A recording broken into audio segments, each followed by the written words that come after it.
이런 상황을 상상해 보세요. 몸무게가 약 80kg인 바이킹 한 명이 당신의 헬스장에 들어옵니다. 그 앞에는 몸무게가 120kg만을 넘고 벤치프레스 180kg, 스쿼트 270킹을 들어 올리는 보디빌더가 서 있습니다.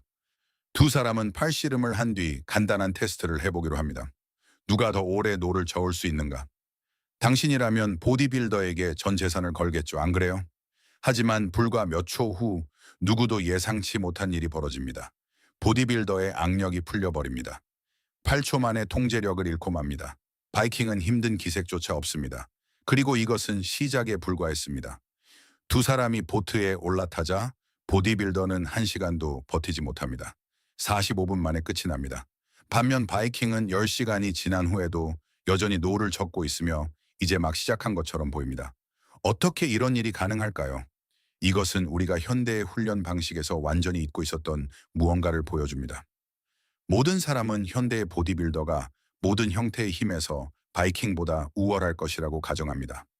더 큰 근육, 더 좋은 훈련, 현대적인 방법들. 당연히 보디빌더의 압승이어야 합니다. 하지만 우리에게는 잃어버린 종류의 강함이 있습니다. 80kg의 남자를 40kg는 더 무거운 사람보다 더 위험하게 만들 수 있는 종류의 강함 말이죠. 결국 당신은 힘에 대해 믿고 있는 것들이 왜 틀렸을 가능성이 높은지 이해하게 될 것입니다. 힘에 관한 잘못된 질문, 우리는 항상 같은 질문을 던집니다. 누가 더 강할까? 바이킹일까? 아니면 보디빌더일까? 하지만 바로 그것이 실수입니다. 이것은 마치 경주용 자동차가 탱크보다 더 빠른지 묻는 것과 같습니다. 어디에서 사용하는지에 따라 달라집니다.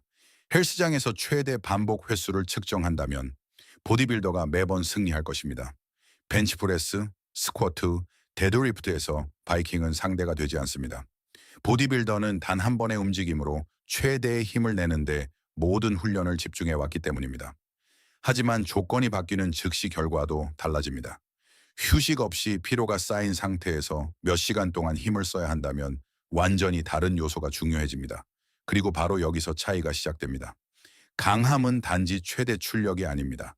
강함은 실제 조건에서 그 출력을 유지할 수 있는 능력입니다. 그리고 우리는 바로 이 점을 잊고 있었습니다. 체격의 확연한 차이, 먼저 명백한 사실부터 짚고 넘어갑시다. 현대의 보디빌더는 과거 바이킹보다 훨씬 큽니다. 고고학적 발견에 따르면 평균적인 바이킹의 키는 약 173cm에서 171cm 사이였으며 몸무게는 약 75에서 85kg 정도였습니다. 이는 오늘날 헬스장에서 흔히 볼 수 있는 남성들보다 작은 체격입니다. 같은 키의 내추럴 보디빌더는 무대 위에서 종종 90kg에서 100kg의 체중을 유지합니다. 약물 보디빌더는 110나 120kg 또는 그보다 훨씬 더 많이 나갈 수도 있습니다. 이는 보디빌더가 바이킹보다 근육량이 30kg에서 50kg 더 많다는 것을 의미합니다. 전통적인 근력 비교에서는 논쟁의 여지가 없습니다. 벤치프레스에서는 보디빌더가 압승합니다. 스쿼트도 마찬가지입니다. 데드리프트에서는 그 차이가 더욱 극명합니다. 모든 개별 최대 근력 운동에서 결과는 명확합니다. 그렇기에 훨씬 가벼운 바이킹이 특정 상황에서 우위에 있을 수 있다는 사실이 비논리적으로 보일 수밖에 없습니다. 하지만 진짜 수수께끼는 바로 여기서부터 시작됩니다. 콜격 구조의 미스터리 연구자들이 바이킹의 유해를 자세히 조사했을 때 앞뒤가 맞지 않는 무언가를 발견했습니다. 유골 분석 결과 특히 어깨, 등 전왕근에 이례적인 부하의 흔적이 남아 있었습니다. 이 흔적들은 너무나 뚜렷해서 사실 80kg의 몸무게에는 어울리지 않는 것이었습니다. 근육이 뼈에 붙는 지점들이 극도로 발달해 있었는데 이는 마치 이 남성들이 겉보기보다 훨씬 더 많은 근육량을 지탱했던 것과 같은 모습이었습니다. 질문은 간단했습니다. 어떻게 상대적으로 적은 체중을 가진 인간이 현대의 스트롱맨 선수들에게서나 볼 수 있는 부하 패턴을 가질 수 있는가? 이 질문은 연구를 완전히 다른 방향으로 이끌었습니다. 그리고 그 답은 훈련을 이해하는 방식 자체를 바꿔놓았습니다. 그들은 훈련한 것이 아니라 삶을 산 것이다. 연구 결과가 보여준 것은 의외로 간단했습니다. 바이킹은 현대적인 의미의 훈련을 하지 않았습니다. 그들은 일했습니다. 매일매일 말입니다. 이것이 무엇을 의미하는지 진정으로 이해해야 한다면 왜 그들의 몸이 그렇게 발달했는지 알게 됩니다. 잠에서 깨자마자 즉시 노를 젓기 시작합니다. 운동처럼 30분이나 45분 동안 하는 것이 아니라 한 번에 12시간에서 16시간 동안 합니다.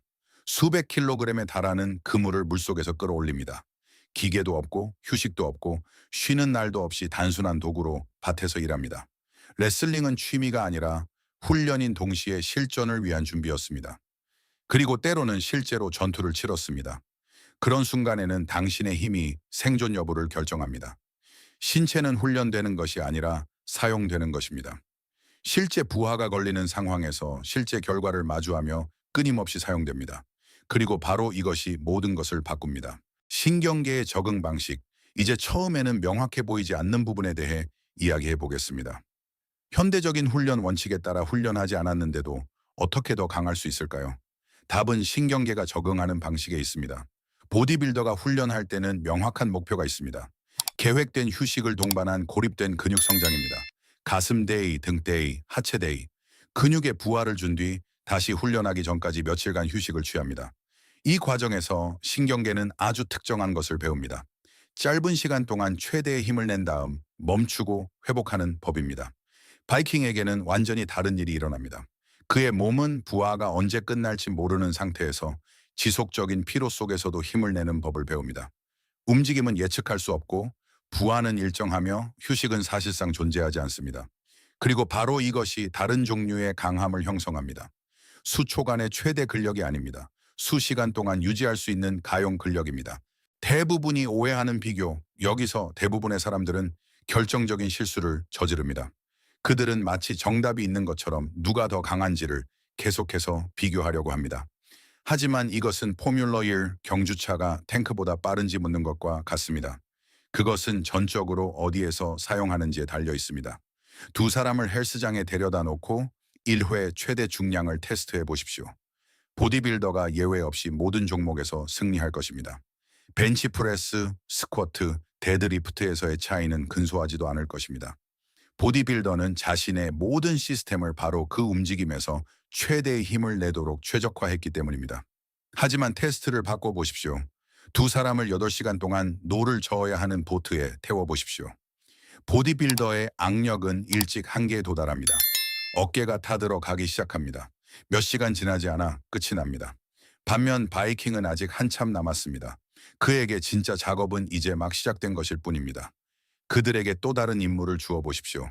그물을 끌어올리고 캠프를 짓고 그것을 방어하는 일 말입니다. 보디빌더는 금방 지칠 것입니다. 바이킹은 계속해서 움직입니다. 그리고 바로 여기서 우리가 무엇을 잃어버렸는지 명확해집니다. 우리가 잃어버린 것, 여기서 진정으로 드러나는 것은 강함의 종류에 있어서의 근본적인 차이입니다. 기능적인 강함이란 당신이 한 번에 얼마나 많은 힘을 낼 수 있는가를 의미하지 않습니다. 그것은 실제 조건에서 그 힘을 얼마나 오래 유지할 수 있는가를 의미합니다. 그리고 우리는 현대의 훈련에서 이 부분을 상당 부분 잃어버렸습니다. 많은 사람들이 외형을 위해 혹은 헬스장에서의 특정 숫자를 위해 훈련합니다. 최대 근력, 근육 크기, 명확한 동작 패턴 같은 것들 말이죠. 하지만 이러한 종류의 강함은 오직 그러한 조건 내에서만 작동합니다. 상황이 바뀌고 부하가 길어지며 예측 불가능해지고 휴식이 허용되지 않을 때 진정으로 중요한 것이 무엇인지 드러납니다. 불편한 진실은 현대의 보디빌더가 바이킹의 세계에서는 오래 버티지 못할 것이라는 사실입니다. 그의 몸은 수시간 동안 성능을 발휘하도록 만들어지지 않았기 때문입니다. 하지만 바이킹은 적응할 수 있을 것입니다. 그에게 현대적인 헬스장에서 몇 달의 시간을 준다면 그는 무거운 무게를 옮기는 법을 배울 것입니다. 그의 기초가 된 지구력, 악력, 그리고 정신적인 강인함은 그대로 전이될 것이기 때문입니다. 그리고 바로 여기에 진짜 깨달음이 있습니다. 누가 더 나은가의 문제가 아닙니다.